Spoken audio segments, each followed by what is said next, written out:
ভাঙছে ইসরায়েলের পার্লামেন্ট, আর এতেই পদ হারানোর ভয়ে চোখে সর্ষে ফুল দেখছেন প্রধানমন্ত্রী বেনিয়ামিন নেতানিয়াহু।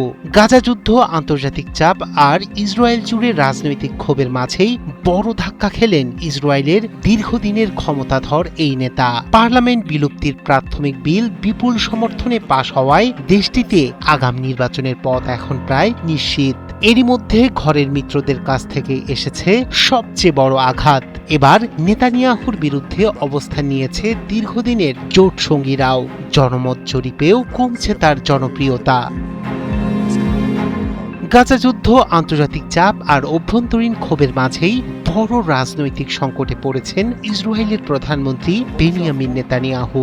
দেশটির পার্লামেন্ট বা নেসেট ভেঙে দেওয়ার প্রাথমিক বিল পাশ হওয়ায় ইসরায়েলে আগাম নির্বাচনের পথ এখন অনেকটাই পরিষ্কার। স্থানীয় সময় বুধবার ইসরায়েলি পার্লামেন্টে কোনো বিরোধিতা ছাড়াই 110 জন আইন প্রণেতার সমর্থনে পাশ হয় বিলটি। এর ফলে অক্টোবরের নির্ধারিত সময়ের আগেই দেশটিতে জাতীয় নির্বাচন অনুষ্ঠিত হওয়ার সম্ভাবনা তৈরি হয়েছে।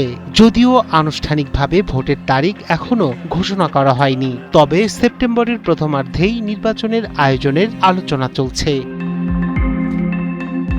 ইসরায়েলে সাধারণত প্রতি 4 বছর পর নির্বাচন অনুষ্ঠিত হয়, তবে রাজনৈতিক অস্থিরতার কারণে আগাম ভোট সেখানে নতুন কোনো ঘটনা নয়। সর্বশেষ নির্বাচন হয়েছিল 2022 সালের নভেম্বরে। সেই নির্বাচনে জয় পেয়ে আবারও ক্ষমতায় ফেরেন নেতানিয়াহু।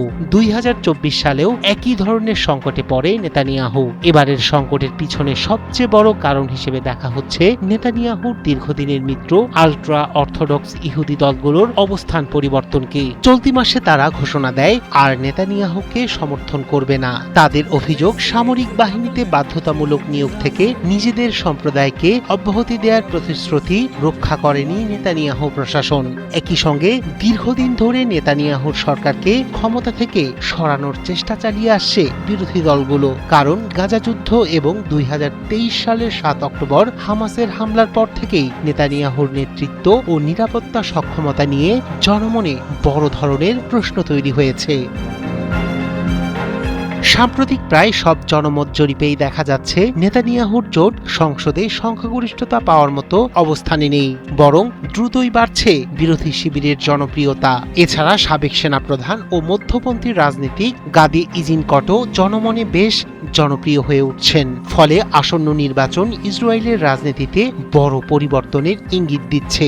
বিশ্লেষকদের মতে বিরোধী দলগুলো একজোট হয়ে সরকার গঠন করতে ব্যর্থ হলে আরও দীর্ঘ হতে পারে রাজনৈতিক অচল অবস্থা। তবে সেক্ষেত্রে অন্তর্বর্তী সরকারের প্রধান হিসেবেও থেকে যেতে পারেন নেতানিয়াহু। রায়হান কবির শুভ্র, 71।